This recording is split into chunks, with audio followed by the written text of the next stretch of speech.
সুপ্রিয় দর্শকবৃন্দ, আসসালামু আলাইকুম রহমতুল্লাহি ওয়া বারাকাতুহু। তৃতীয় শুভেচ্ছা নেবেন, আশা করি সকলেই ভালো আছেন। জুলাই আগস্ট গণ অভ্যুত্থানে ক্ষমতাচ্যুত আওয়ামী লীগ এবার দিল্লিতে সংবাদ সম্মেলন করেছে। যদিও তারা আওয়ামী লীগের ব্যানারে করেনি, ভিন্ন নামে করেছে, তবে সেখানে যারা উপস্থিত ছিল সবাই আওয়ামী লীগের রাজনীতির সাথে জড়িত। এমনকি সাবেক পররাষ্ট্রমন্ত্রী ডক্টর হাসান মাহমুদ এবং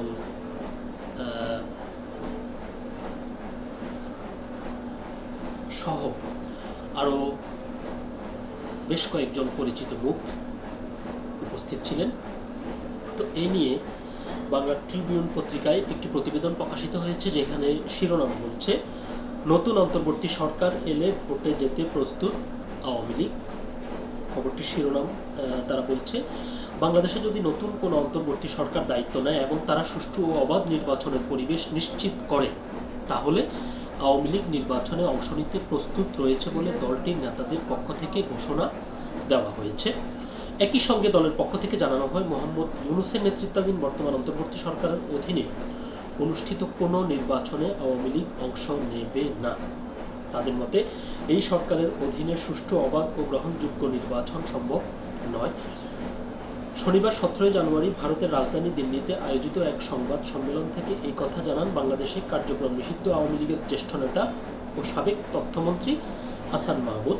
সংবাদ সম্মেলনে তার সঙ্গে ছিলেন বাংলাদেশের সাবেক শিক্ষামন্ত্রী মহিবুল হাসান চৌধুরী নওফেল এবং আওয়ামীপন্থী অ্যাক্টিভিস্ট ও আইনজীবী নিজুম মজুমদার।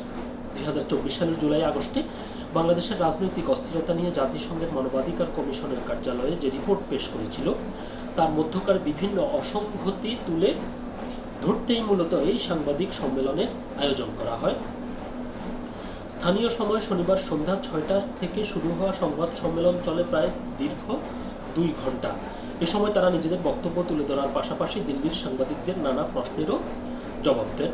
সংবাদ সম্মেলনে জানানো হয়, জাতিসংঘের মানবাধিকার কমিশনের রিপোর্টে তথ্যগত, আইনগত ও পদ্ধতিগত ভুল ভ্রান্তি হয়েছে বলে মনে করছে আওয়ামী লীগ।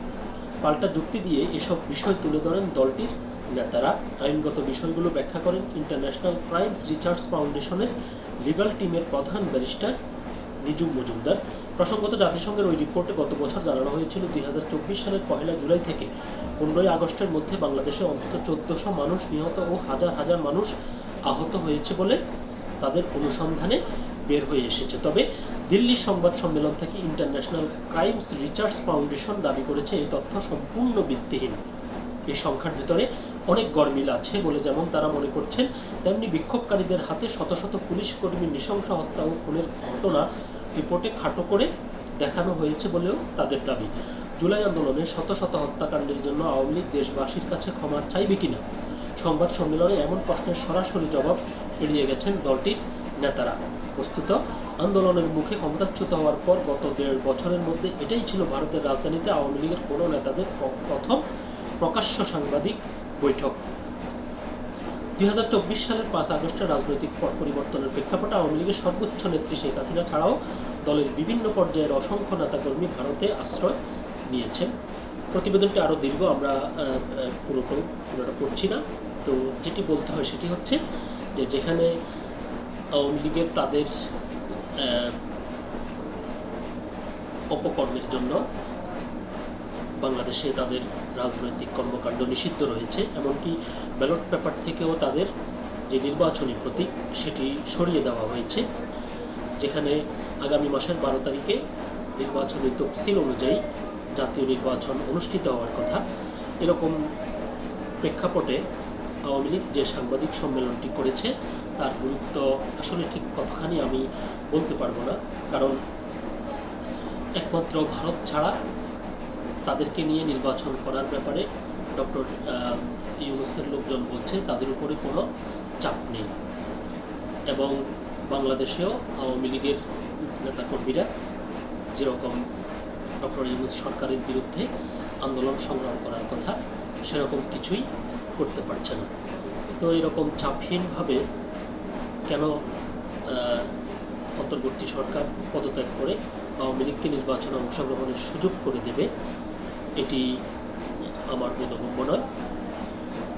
যেখানে 15 বছর বাংলাদেশে অন্যান্য রাজনৈতিক দলগুলো আওয়ামী লীগের বিরুদ্ধে আন্দোলন করে তাদেরকে ক্ষমতা থেকে সরাতে পারেনি, তিনটি বিতর্কিত নির্বাচনের মধ্য দিয়ে তারা ক্ষমতা ধরে রাখে, সেখানে এখন ক্ষমতাচ্যুত হওয়ার পর তারা যে কথাগুলো বলছে এগুলো কতটুকু গ্রহণযোগ্য, মানুষ এটি কতটুকু গ্রহণ করবে সেটি বলা যাচ্ছে না।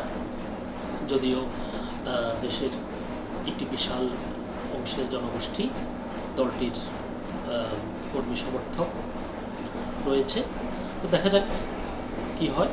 যদিও তারা যেটি আশা করছে এবং যেটি দাবি তুলেছে এটি বাস্তবে ঘটার সম্ভাবনা খুবই কম। তো সকলে ভালো থাকবেন, সুস্থ থাকবেন। আল্লাহ হাফেজ।